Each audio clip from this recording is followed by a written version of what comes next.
আজি ৰাতিপুৱাৰ প্ৰথমটো খবৰে এটা গুৰুত্বপূৰ্ণ খবৰ। 8 এপ্ৰিলত পুৱা গীতালয় বটদ্ৰৱালৈ আসক গৌৰৱ গগৈ। গৌৰৱ গগৈক এইদৰে অপেন চেলেঞ্জ দিছে ৰাজ্যৰ মুখ্যমন্ত্ৰী ডক্টৰ হিমন্ত বিশ্ব শৰ্মাই। গৌৰৱ গগৈক অপেন চেলেঞ্জ দিছে ৰাজ্যৰ মুখ্যমন্ত্ৰী হিমন্ত বিশ্ব শৰ্মাই। পৰহিলৈ গীতালয় বটদ্ৰৱালৈ আসক গৌৰৱ গগৈ। গীতা ভাগৱতত চুই ধুইয়ে শপত খাম। ভাৰতৰ বাহিৰত যদি 1 ইঞ্চিও মাটি নাই বুলি, যদি 1 ইঞ্চিও মাটি আছে 72 ঘণ্টাৰ ভিতৰত আমাৰ মৃত্যু হ'ব।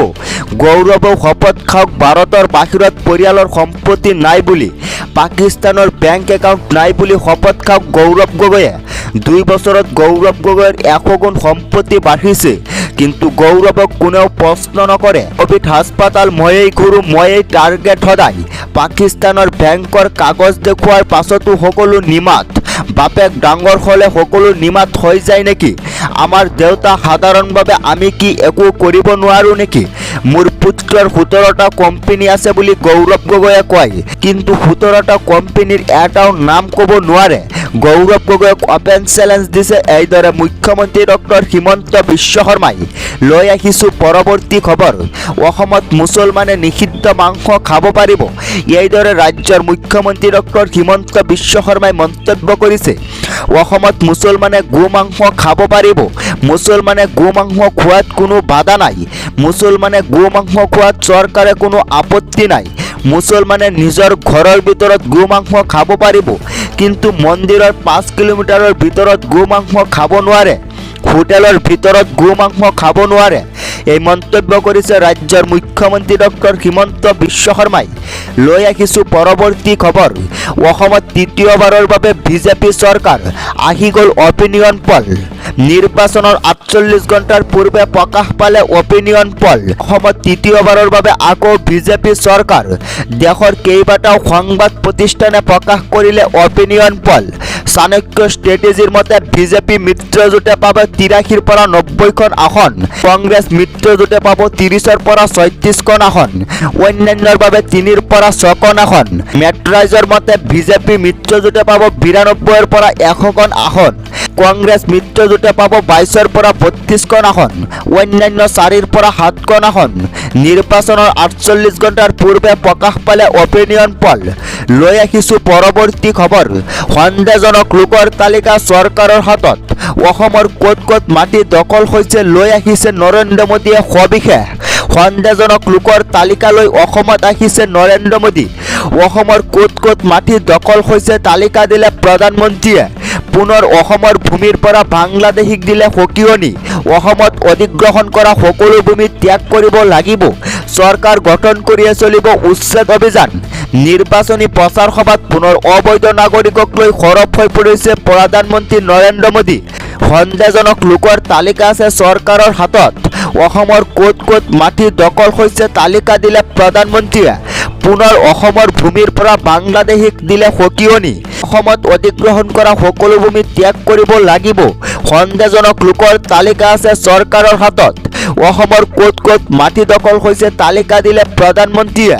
পুনৰ অসমৰ ভূমিৰ পৰা বাংলাদেশীক সকীয়াই দিলে প্ৰধানমন্ত্ৰী নৰেন্দ্ৰ মোদীয়ে। লৈ আহিছোঁ পৰৱৰ্তী খবৰ। 2টা মাইক বেছিকৈ লগাই আজান দিম, পৃথিৱী থকালৈকে আজান থাকিবই, এইদৰে মন্তব্য কৰিছে ইউনুছ তামুলীয়ে। মাইকত আজান দিয়া কোনেও বন্ধ কৰিব নোৱাৰে। মাইকত আজান বন্ধ কৰাৰ কথা কোৱাসকলক গ্ৰেপ্তাৰ কৰক। মাইকত আজান দিয়া বন্ধ কৰিবলৈ এইখন উত্তৰ প্ৰদেশ নহয়। এটা নহয় 2টা মাইক লগাই আজান দিম, পৃথিৱী থকালৈকে আজান থাকিব। অসমত নাৰায়ে তকবীৰ ধ্বনি কিয় দিব নোৱাৰে? জয় শ্ৰী ৰাম যদি দিব পাৰে আল্লাহু আকবৰ কিয় ক'ব নোৱাৰে? মাইকত আজান দিয়া বন্ধ কৰিবলৈ কোন? ধুবুৰীৰ মানুহ শিৱসাগৰলৈ যাবই। ধুবুৰী মানুহক শিৱসাগৰ যোৱাত কোনে বাধা দিব পাৰিব? আটাচুৱে আজানত মাইক বন্ধৰ কথা ক'বই নোৱাৰে। আহোম চুকাফা সাম্প্ৰদায়িক নহয়। মাইকত আজান বন্ধৰ দাবীৰ পিছতে ইউনুছ তামুলীৰ বিস্ফোৰণ।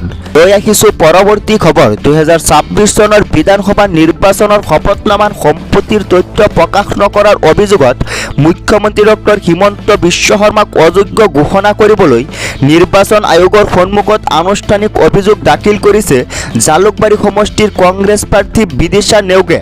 এক বিতং পত্ৰত নেওগে মুখ্যমন্ত্ৰীৰ বিৰুদ্ধে ভাৰতৰ বাহিৰত থকা সম্পত্তিকে ধৰি ইচ্ছাকৃতভাৱে সম্পত্তি আৰু ঋণৰ কথা লুকুৱাই ৰখাৰ অভিযোগ উত্থাপন কৰে। অভিযোগত দাবী কৰা হৈছে যে এনেদৰে লুকুৱাই ৰখাটো জনপ্ৰতিনিধিত্ব আইনৰ অধীনত নিয়ম উলংঘা কৰে, য'ত প্ৰাৰ্থীসকলে সম্পূৰ্ণ আৰু সততাৰে বিত্তীয় সবিশেষ প্ৰকাশ কৰাটো বাধ্যতামূলক। আবেদনখনৰ মতে মুখ্যমন্ত্ৰী ডক্টৰ হিমন্ত বিশ্ব শৰ্মাৰ নিজৰ নামত কোনো স্থাৱৰ সম্পত্তি ঘোষণা কৰাৰ বিপৰীতে তেওঁৰ পত্নীয়ে উল্লেখ কৰা অস্থাৱৰ আৰু স্থাৱৰ সম্পত্তিৰ কথা উল্লেখ কৰিছে। কিন্তু নেওগে অভিযোগ কৰে যে ঘোষণাত স্পষ্টকৈ ভাত দিয়া আৰু গুৰুত্ব তথ্য গোপনে ৰখা হৈছে। বিশেষকৈ শপতনামাত প্ৰকাশ নকৰা বিদেশী সম্পত্তিৰ সন্দৰ্ভত নেওগে বিতৰ্কিত মন্তব্য কৰে। ৰাখিছো পৰৱৰ্তী খবৰ। মুখ্যমন্ত্ৰী ডক্টৰ হিমন্ত বিশ্ব শৰ্মাৰ পত্নীয়ে বিদেশত একাধিক পাছপোৰ্ট আৰু সম্পত্তি ৰখাৰ অভিযোগ উত্থাপন কৰা কংগ্ৰেছৰ অভিযোগ অস্বীকাৰ কৰাৰ কেইটামান ঘণ্টাৰ পাছতে সোমবাৰে প্ৰদেশ কংগ্ৰেছৰ সভাপতি গৌৰৱ গগৈয়ে বিজেপি নেতাগৰাকীক ভাগৱত গীতাত শপত খাই অভিযোগ অস্বীকাৰ কৰিবলৈ প্ৰত্যাহ্বান জনায়।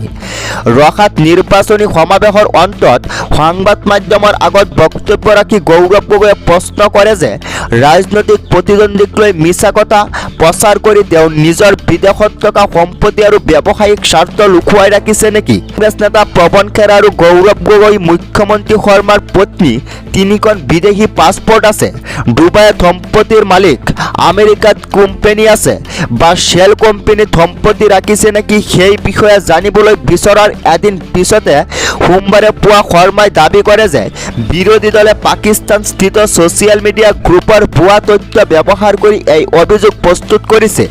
এই মন্তব্য কৰিছে প্ৰদেশ কংগ্ৰেছৰ সভাপতি গৌৰৱ গগৈয়ে। লগতে গৌৰৱ গগৈয়ে কয় যে কালি এই কথা মই কৈছিলোঁ আৰু এতিয়া পুনৰ আওৰাইছোঁ যে ভাগৱত গীতাত শপত খাই ক'ব পাৰে যে শৰ্মাই অভিযোগত কৰা মতে মোৰ লণ্ডনত কোনো সম্পত্তি নাই। তেওঁ সেইটো পাৰিবনে? মই তেওঁক প্ৰত্যাহ্বান জনাইছোঁ যে তেওঁ একেদৰে কোনো এক ৰাজহুৱা স্থানত আহি ভাগৱত গীতাত শপত খাই সেইটো কৰক। দৰ্শকসকল, আমাৰ এই ভিডিঅ'টো ইমানেই আছিল। যদি আমাৰ এই ভিডিঅ'টো চাই আপোনালোকে ভাল পায় তেনেহ'লে আমাৰ এই চেনেলটো ছাবস্ক্ৰাইব কৰাৰ লগতে ভিডিঅ'টোত এটা লাইক কৰি দিব।